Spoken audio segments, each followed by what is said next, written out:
Alors, bienvenue sur Ziana TV. Nous sommes toujours en direct sur Ziana TV.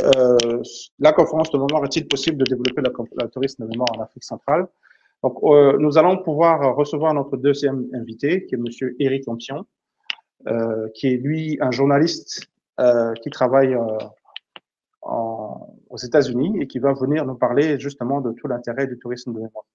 Donc, si la régie est prête, allô, Allô. Éric? Éric, est-ce que tu nous entends, Éric? Oui, je vous entends. Alors, est-ce Je que tu vous peux entends juste très bien. est-ce que Vous tu peux m'entendez? juste, oui, oui, est-ce que tu peux démarrer ta caméra, s'il te plaît? Voilà. Oh, ok, Vous me bon. voyez? Alors, oui, très bien. Bon, bonsoir, Eric. Donc, merci Bonsoir. d'avoir accepté notre invitation. Alors, est-ce que vous pouvez très rapidement vous présenter pour nos téléspectateurs et ceux qui suivent notre conférence en ligne?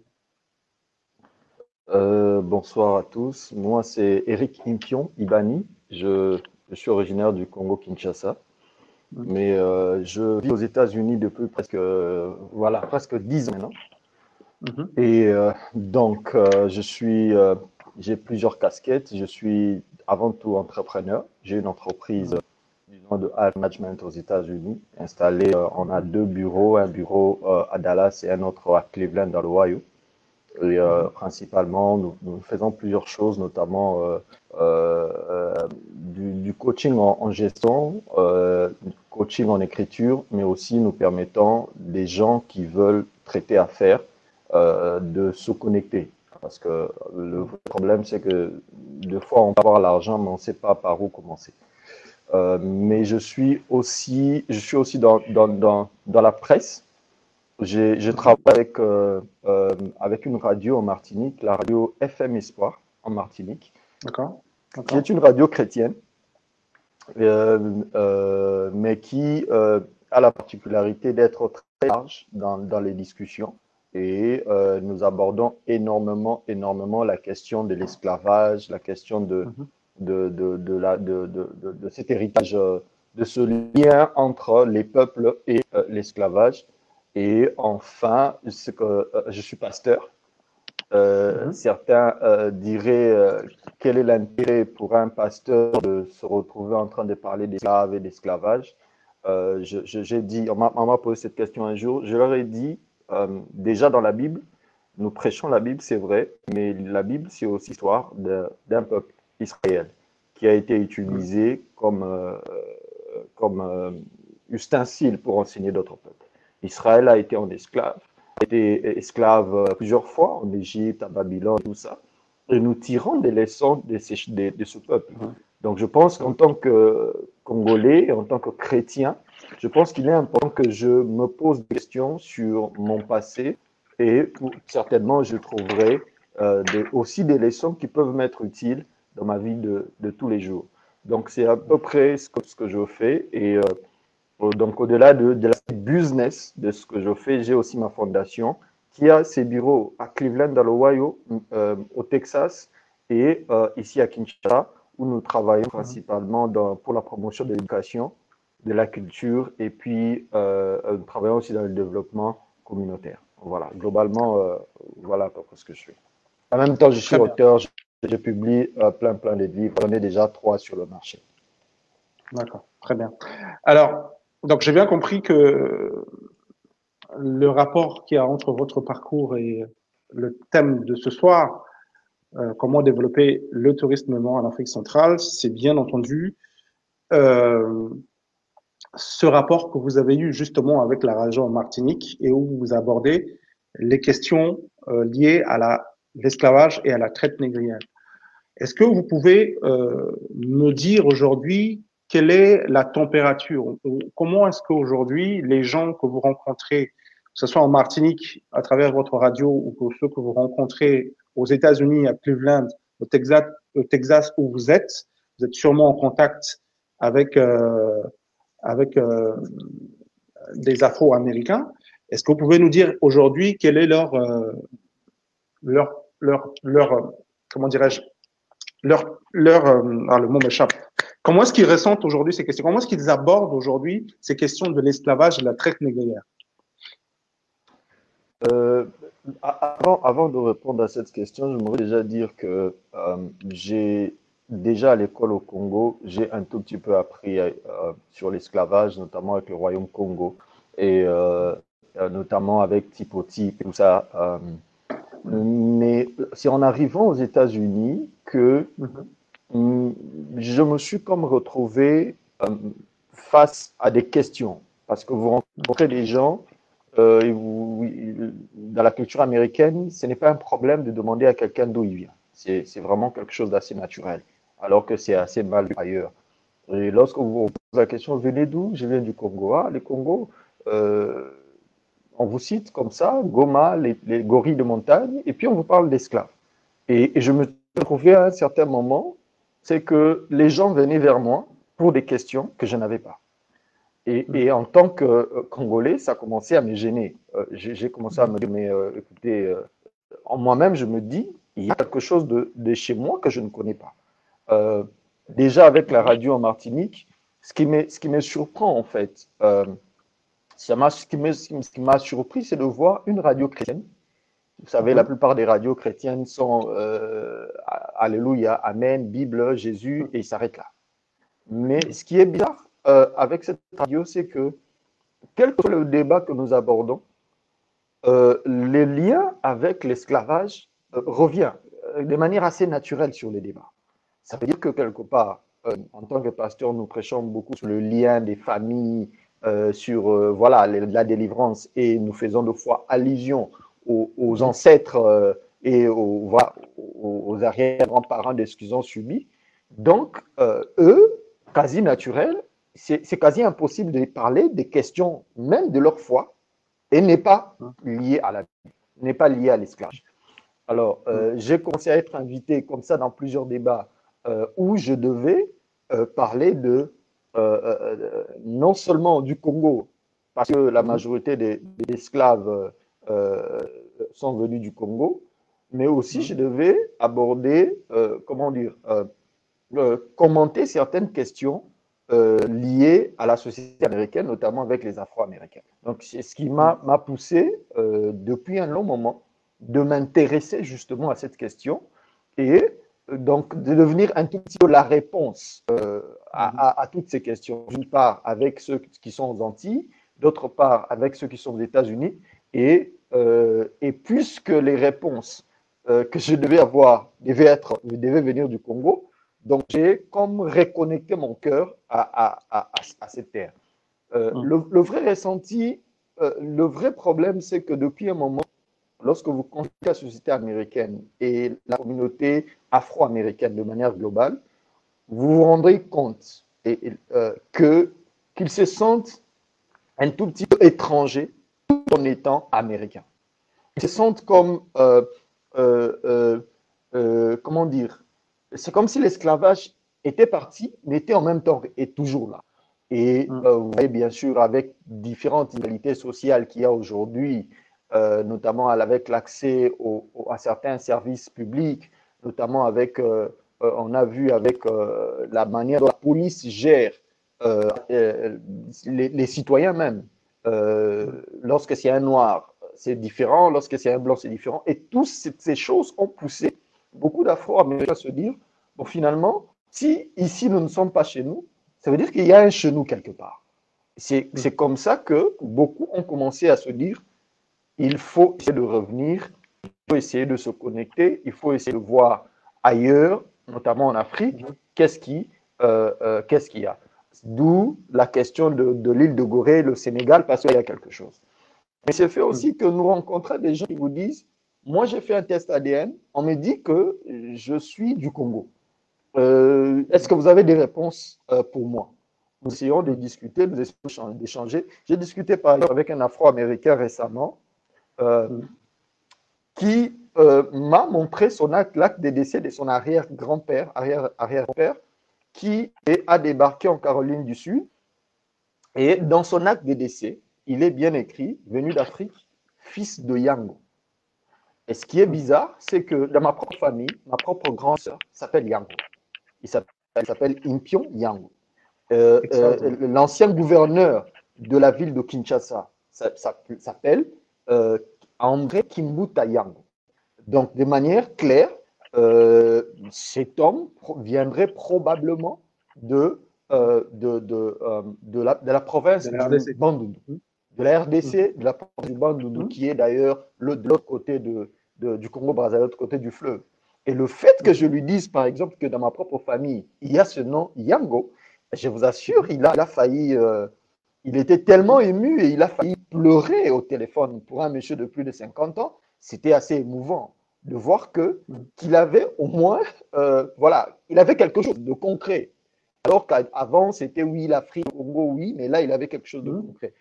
J'ai aussi un ami pasteur qui, lui, Mhm. son grand-père a quitté le Congo comme libre. C'est-à-dire qu'il est allé aux Antilles après l'abolition de l'esclavage, à la recherche, bien sûr, de ses frères qui étaient partis des années avant.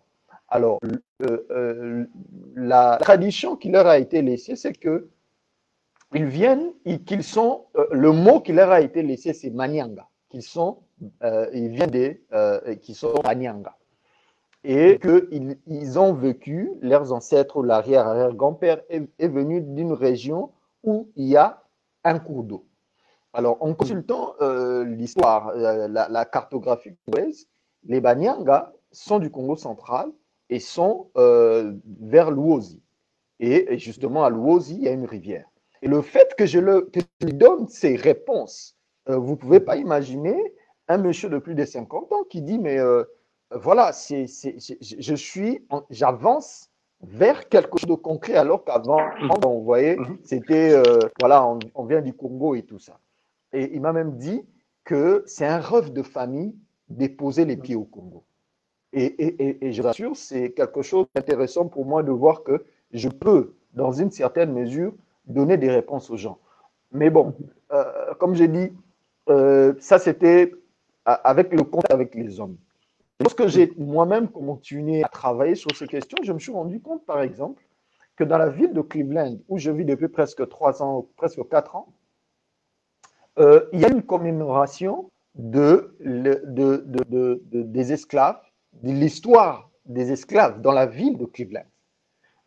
Il y a eu pratiquement une semaine d'activité comme ça, où anthropologues, historiens, fils d'esclaves, journalistes ont eu comme ça des manifestations culturelles pendant une semaine. Et ils ont même un centre culturel dédié à la communauté, principalement à la communauté afro-américaine, mais bien sûr un peu à tout le monde, mais principalement à la communauté afro-américaine, qui porte un nom en Swahili, qui est une langue parlée en Afrique centrale, notamment au Congo et à l'est du Congo. Donc, vous voyez que je commence à me dire, à un certain moment, je me dis, devrais-je rester comme un simple monument que les gens passeraient ou je dois faire quelque chose?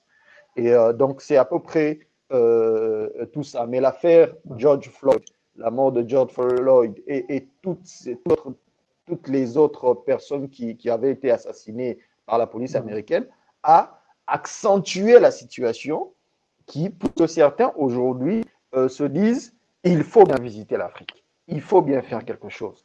Euh, Mhm. euh, le boxeur Matt Tyson par Mhm. exemple dit qu'il aurait fait un test ADN et que dans son test ADN, il est prouvé qu'il est au moins 50% originaire du Congo. Parce qu'il y a justement Mhm. des entreprises qui proposent ce genre de services. Et il y a aussi, je suis un show de Steve Harvey. Je ne sais pas si vous connaissez le comédien Steve Harvey, il est très populaire aux États-Unis. Il a lui-même visité le Ghana dans le passé et Mhm. un de ses spectateurs lui a posé la question qu'il voulait visiter un endroit, aller en vacances quelque part. Est-ce il avait besoin de suggestions de destination? Et ce qui est bizarre, c'est que Steve Harvey lui a dit, c'est vrai qu'il y a beaucoup d'endroits à visiter dans le monde, des endroits beaux, bien, des luxes modernes, mais il lui a dit en Mhm. tant que noir, en tant que, aux États-Unis on dit africain-américain, il faut faire de son mieux et visiter l'Afrique au moins une fois avant de mourir. Et il a partagé son expérience lorsqu'il est arrivé en Afrique. Il a dit c'est quelque chose de spirituel, c'est inimaginable, c'est quelque chose d'incroyable. Et donc, on se dit, il faut voilà, faire quelque chose parce que le besoin est là. En fait, je ne sais même pas quoi ajouter parce que vous avez fait une démonstration claire et vous avez résumé à travers ce que vous venez de dire, effectivement, tout le potentiel qu'il y a autour du tourisme de mémoire en Afrique centrale. Parce qu'en réalité, comme j'ai toujours expliqué, aujourd'hui, un entrepreneur, il doit pas se poser la question, qu'est-ce que je veux vendre? Il doit se poser la question, qu'est-ce que les gens veulent acheter? Or, ce qui est extraordinaire, c'est qu'aujourd'hui, on a un marché immense des Afro-Américains, des Antillais, des Caribéens qui veulent venir en Afrique. Que demande le peuple, j'ai envie de dire? Quel est le tourisme qu'on cherche? Ils sont là, ils veulent venir. Et comme vous avez dit, ce ne sont pas des gens. Moi, je dis que ce ne sont pas des touristes comme les autres. Parce que ces gens-là, ils font une quête identitaire, spirituelle. Quelqu'un qui vient en Afrique, il vient en pèlerinage. C'est comme nous, hein. On est pareil. Nous, on vit en Europe. Mais aujourd'hui, bon, mes parents, moi, ils sont décédés. Mais quelqu'un qui vit en Europe, qui entend que son père est mort, sa mère est morte, même si on lui demande de payer le billet 10 000 euros, s'il a 10 000 euros, il va les payer. Parce qu'il n'imagine pas une seule seconde la personne qu'il a mise au monde être mise en terre et lui ne pas être là. Donc on voit la portée spirituelle. Et quelqu'un qui paye son billet 10 000 euros pour venir enterrer son père, c'est pas un touriste comme les autres. Donc, on voit très bien, à travers ce que vous venez de dire, qu'il y a des gens qui veulent venir en Afrique et qui veulent venir pour des raisons qui sont des raisons, mais j'ai envie de dire que ce sont des raisons, mais on ne peut même pas comparer avec quelque chose. C'est une destination où il n'y a pas de concurrence. J'expliquais tout à l'heure en rentrant le débat avec Sir Makoso qu'une destination qui veut se développer, la seule question qu'elle doit se poser, la seule question qui vaille qu'elle doit se poser, c'est qu'est-ce que moi je propose aux gens?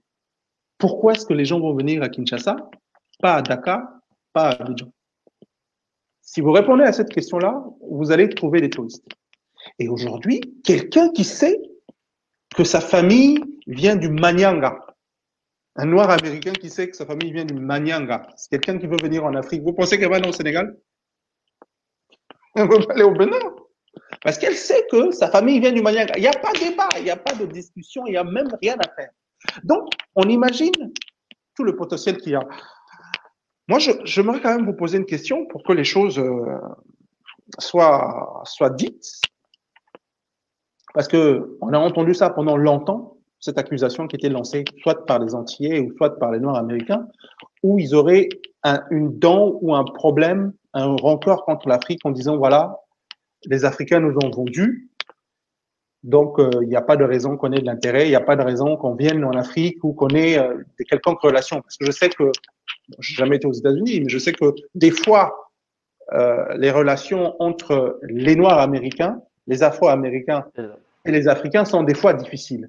Donc, en tenant compte en fait de ces deux données, de ces deux informations qui sont justes ou pas justes, mais vous allez nous le dire, hein, malgré ça, comment est-ce qu'effectivement s'inscrit ce besoin quand même que les Noirs américains ont de plus en plus de venir en Afrique? Je vais illustrer ça par une image. Imaginez un enfant qui est né et qui a été adopté parce que sa mère a été certainement pauvre. Il y a des cas, par exemple, des femmes qui étaient pauvres, qui ne savaient pas nourrir un enfant, qui l'a fait adopter vers une famille un peu nantie, avec l'espoir qu'il ait un meilleur avenir. On a vu aussi des cas des enfants qui ont été volés en Amérique latine, un peu partout dans le monde, qui ont été vendus en Afrique, qui ont été vendus à des gens qui voulaient avoir des enfants un peu partout dans le monde. Imaginez un seul instant que cet enfant-là, au-delà de la dent qu'il a pour ses parents, qu'il aurait fait adopter ou voilà, au-delà de tout ce qu'on aurait dit, ne pensez-vous pas que cet enfant aurait besoin un jour de rencontrer cette mère qu'il aurait même abandonnée pour lui dire en face que tu m'as abandonné? C'est, comme je dis, c'est des choses qui sont spirituelles en tout. Ce n'est pas d'abord une affaire matérielle, financière. Vous savez, s'il y a des endroits, j'ai visité beaucoup d'endroits dans le monde, s'il y a des endroits à visiter, ce n'est pas l'Afrique. Des endroits beaux, bien, les gens vont à Dubaï, parce que c'est beau, c'est propre, c'est bien. Mais comme je vous ai dit, c'est des choses qui sont, en anglais on dit priceless, donc qui n'a pas de prix. C'est comme ton père que tu n'as jamais vu de toute ta vie, même si tu es millionnaire, voilà, tu te diras au moins une fois, je dois voir son visage, je dois voir à quoi il ressemble. Et beaucoup qui reviennent, qui veulent revenir, qui se disent peut-être que en revenant, nous comprendrons mieux ce qui se passe dans nos vies, nous comprendrons mieux notre société. Dire que les Afro-Américains, les Antillais en veulent aux Africains, j'ai entendu parler de ça, mais vous savez, on ne peut pas aller sur des spéculations, il n'y a aucune statistique qui le prouve, donc je ne veux ni soutenir ni aller contre cette affirmation, mais je pense que le besoin de se reconnecter est un besoin qui n'a pas de prix. Je vous ai donné l'exemple de cet ami pasteur. On dirait que spirituellement, il a donné, qu'il est chrétien, qu'il adore Dieu, qu'il a Dieu avec lui. Mais imaginez, ce besoin est toujours vivant. Imaginez.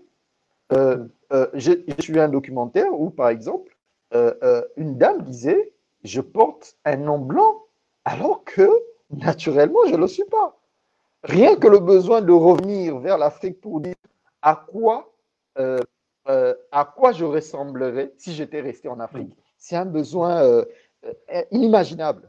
J'ai vu aussi un autre documentaire où, par exemple, un monsieur du Congo-Brazza est allé retrouver des gens en Martinique qui portaient le même nom que lui. Il y a des besoins qui sont sans prix. J'ai aimé l'illustration que tu as donnée tout à l'heure en parlant du cas de mort. La mort est peut-être plus grave, mais rien qu'en cas de maladie. Moi, je reviens à Kinshasa chaque année, parce que je me dis, j'ai perdu mon père, j'ai ma mère encore qui est vivante, il faut que je la voie. C'est des choses qui, voilà, qui n'ont pas de prix. Des fois, je m'arrange à être là le jour de cet anniversaire. Donc, le besoin spirituel qui existe n'a pas de prix. Maintenant, la question pour nous, c'est comment les amener à faire cela? J'ai aimé ce que le professeur Igor Matonda disait tout à l'heure. Il a expliqué qu'aujourd'hui, le business qu'il y a autour est plus ou moins en train de falsifier l'histoire. Parce que les gens veulent se faire de l'argent parce que le Ghana propose des choses. Voilà, le Congo est comme entre parenthèses. Et on se dit, voilà, je pense qu'il est important aujourd'hui d'aller vers les gens, de les parler. Et s'il y a des questions, essayez de répondre aux questions. On verra que les choses vont s'ouvrir et les choses seront différentes. Il faut faire quelque chose. Voilà. Il ne faut pas rester dans les préjugés. Alors, il faut faire quelque chose, Eric. Nous sommes d'accord. Alors, qu'est-ce qu'il faut faire? À votre avis, à ton avis, qu'est-ce qu'il faut faire? Justement, le besoin est là, il est incontestable. Comment est-ce que les pays d'Afrique centrale peuvent s'organiser justement pour satisfaire ce besoin? À votre avis? Bon, déjà le fait qu'on en parle, c'est une très bonne chose. Parce que moi, je m'étais retrouvé seul face à ces questions. J'ai eu l'occasion d'aller visiter la Chine 2 fois. C'est vrai qu'une fois c'était pour affaires, mais la première fois c'était en vacances avec mon épouse. Je suis allé visiter la Grande Muraille de Chine. Parce que c'est un site mémoriel aussi. J'étais ébloui par ce qui se passe là. C'est un simple mur, c'est vieux, mais c'est des millions de gens. C'est incroyable ce qui se passe là-bas. Notre problème, c'est un manque d'organisation.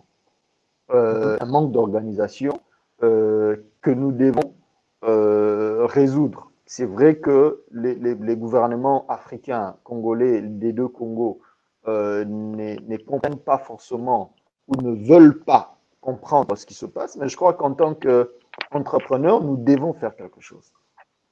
Alors, moi, avec ma fondation, j'étais en 2019, j'étais au Congo, à Kinshasa, je me rendais à Goma pour une conférence.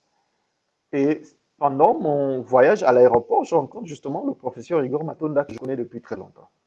Et puis, pendant qu'on discutait, il me dit, ah non, il avait, je crois, 2 autres archéologues venus de Belgique, avec qui il allait au Maniema pour justement les fouilles archéologiques qu'il allait faire en rapport avec Typotype. Et justement, quand il m'a parlé de ça, j'ai dit, mais moi, j'ai des amis, j'ai des gens qui m'appellent, qui disent, écoute, il faut que tu nous amènes au Congo. Qu'est-ce que je dois visiter? Qu'est-ce que je dois faire? Il me dit, moi, j'ai des recherches, je travaille justement dans cette filière-là. On peut se voir pour parler. Donc, depuis, on a gardé contact. Moi, je crois que ce qu'il faut faire, la première des choses, il faut vulgariser la question. Parce que, comme je l'ai dit, j'ai vécu au Congo, ça fait 10 ans que je suis aux États-Unis, presque 10 ans.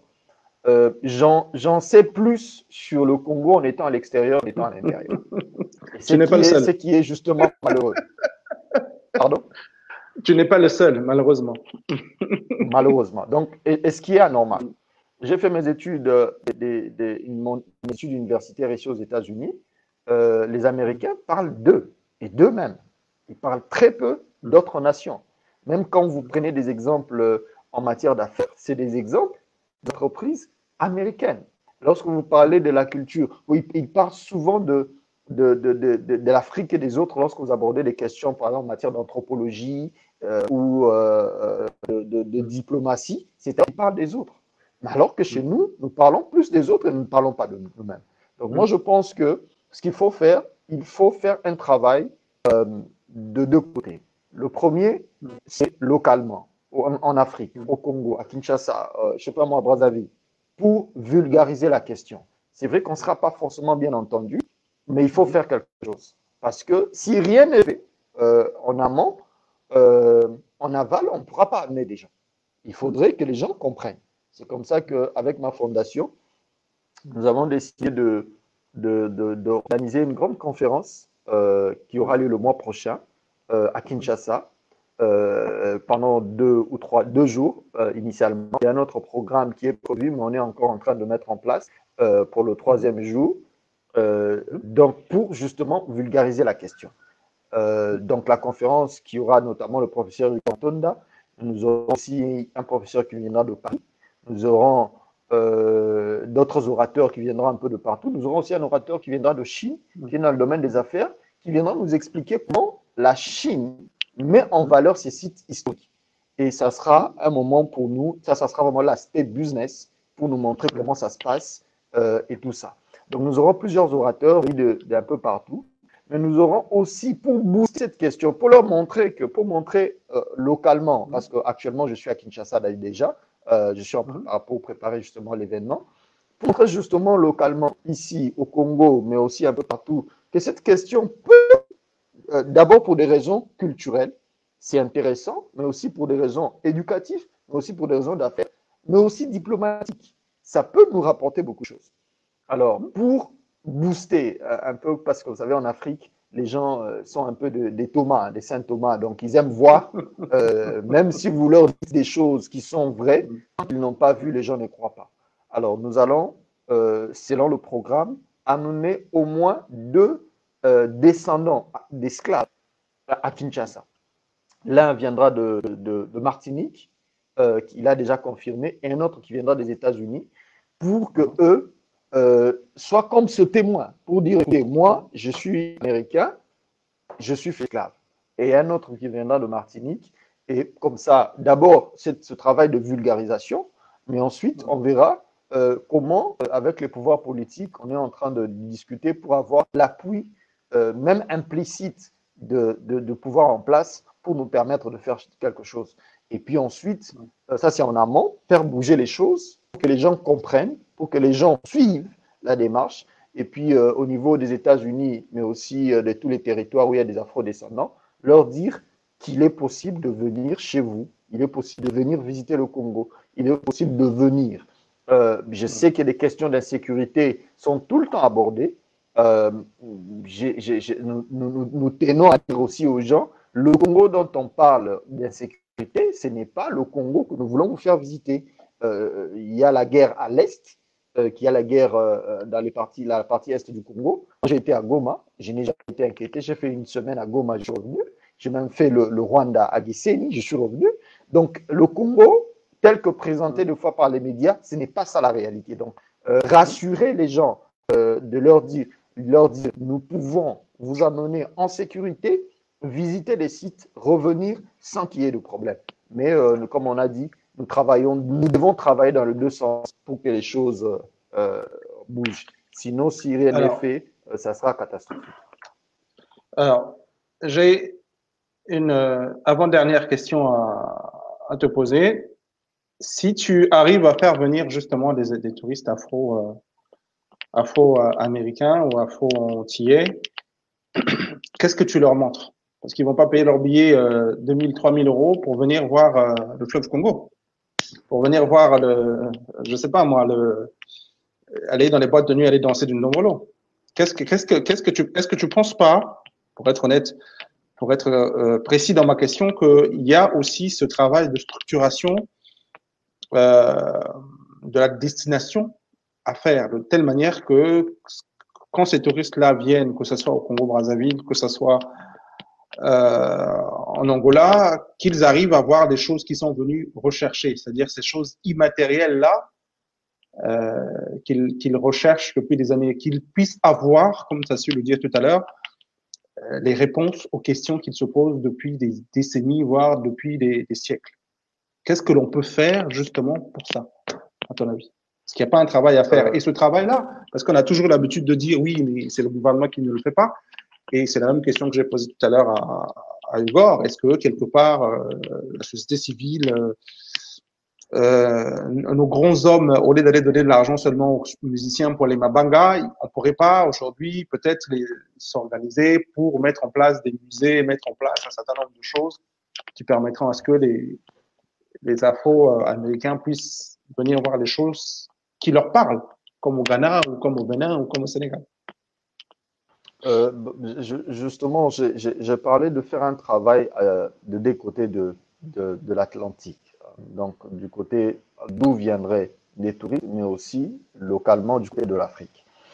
Comme je l'ai dit, d'abord un travail de vulgarisation, un travail de pédagogie, parce que des fois, vous discutez avec les politiques, ils ne comprennent pas et vous disent, ils ne comprennent pas l'importance d'une telle chose.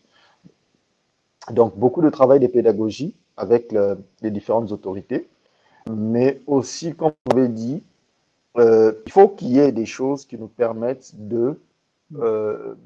comment dire, des sites bien définis et un parcours, un circuit connu, clair. Nous savons que s'ils viennent, nous commençons par ceci, nous arrivons par là. Alors, c'est comme ça que nous sommes en train de travailler là-dessus pour que nous ayons une certaine somme d'argent pour financer une mission scientifique qui sera composée d'archéologues, mais aussi d'historiens, certains bénévoles, justement, pour que nous puissions identifier ces parcours-là. Mais bon, comme on l'a dit, le faire sans un soutien de certaines autorités, pas forcément toutes, serait assez compliqué parce que bon, vous aurez besoin d'autorisation et consorts pour aller sur certains sites, mais aussi pour faire ce travail-là en sécurité. Alors, c'est comme ça que nous faisons d'abord un travail de plaidoyer, mais aussi un travail de pédagogie pour qu'ils comprennent l'importance.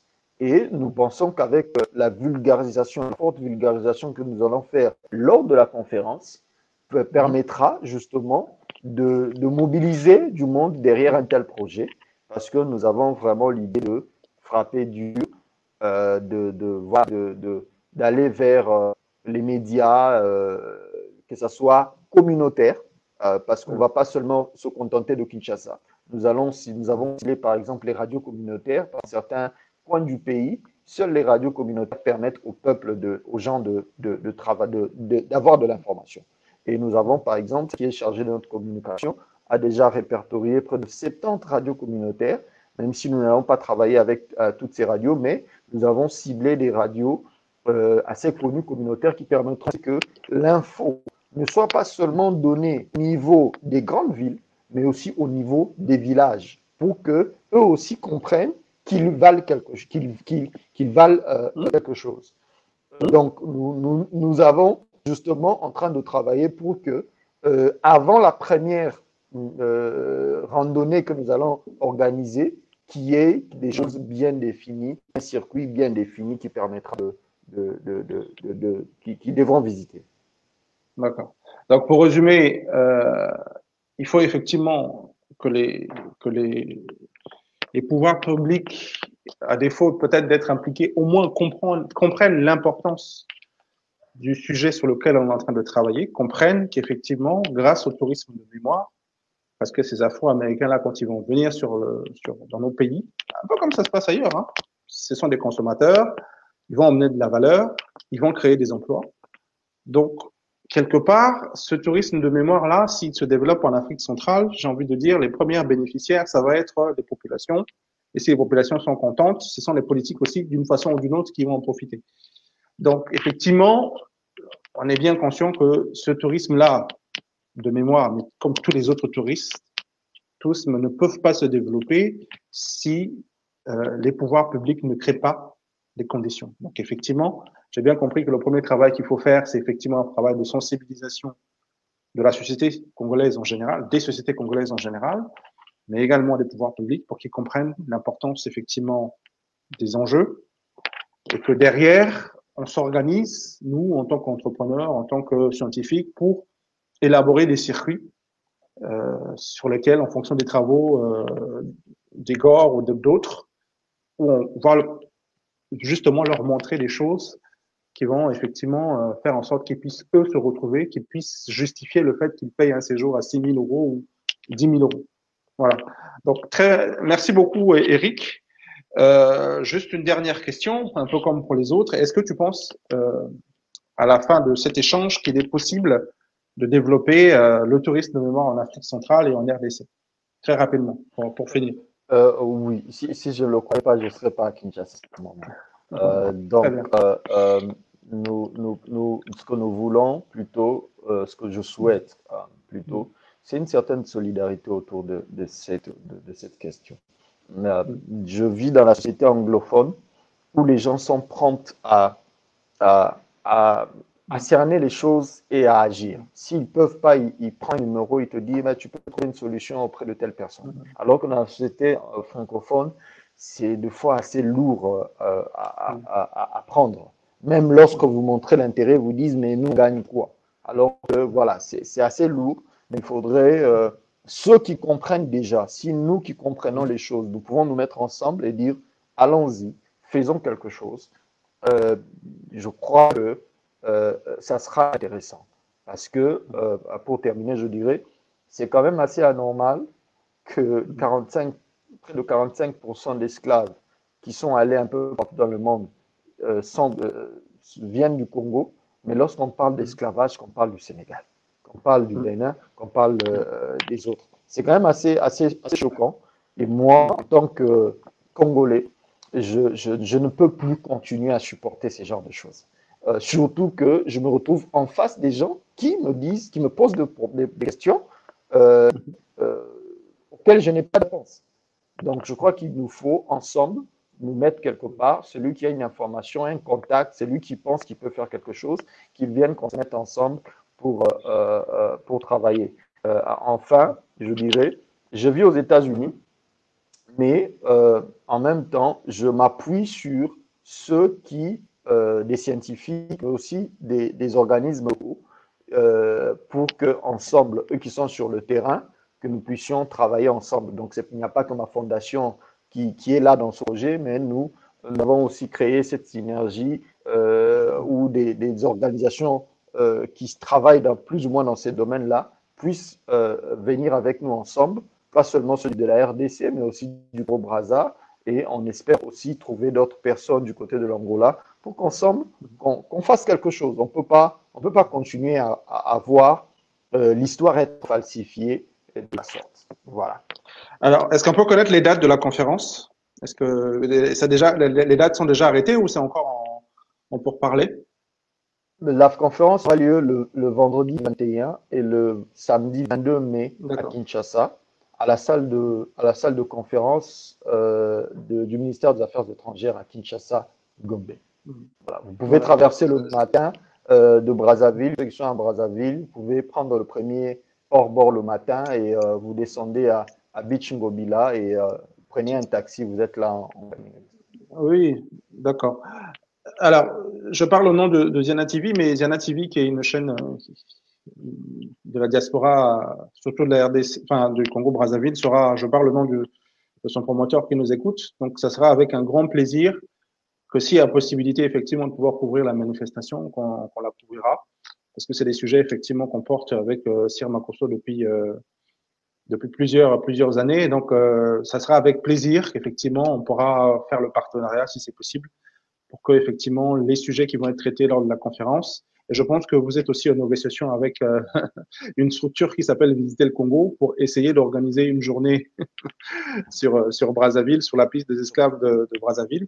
Donc je pense qu'il n'y a pas de raison que ça ne puisse pas marcher. Au contraire, il faut y aller parce que c'est à nous de nous bouger. Les autres ne sont pas plus forts que nous, ne sont pas plus intelligents que nous. Les Sénégalais, on peut valoriser leur patrimoine, les Béninois et les Ghanéens. Donc il n'y a pas de raison que nous, on n'y arrive pas. Et je pense que c'est en nous mettant tous ensemble, en nous serrant le coude, qu'on va y arriver. Donc, Eric, je te remercie. Ça sera avec plaisir avec Zian TV. Je tiens aussi à dire que la conférence sera retransmise en direct sur 2 radios en Martinique. Parce qu'ils veulent justement, voilà. Donc, déjà, donc Ziana TV sera le 3e média qui va diffuser cela en dehors du Congo. Mais on a aussi différents partenaires qui sont en train de nous contacter pour voir s'il y a lieu que ça soit carrément diffusé en direct à la télévision. Donc, on est en train vraiment de travailler et parce que l'essentiel, c'est vraiment que les gens de partout soient en contact avec la vraie information et ça sera un objectif, notre objectif principal. Très bien. Bon, merci beaucoup, Eric. Donc, au mois prochain, lors de cette belle conférence, effectivement, où on continuera justement à parler de la façon dont on peut valoriser notre incroyable patrimoine, non seulement autour de la traite négrière et l'esclavage, mais aussi autour du Royaume Congo et tout le patrimoine que nous avons, qui n'est pas suffisamment mis en valeur pour créer de la richesse et créer des emplois et de la richesse qu'ont besoin aujourd'hui nos compatriotes qui souffrent énormément. Merci beaucoup et je passe la main à Sir Makosso.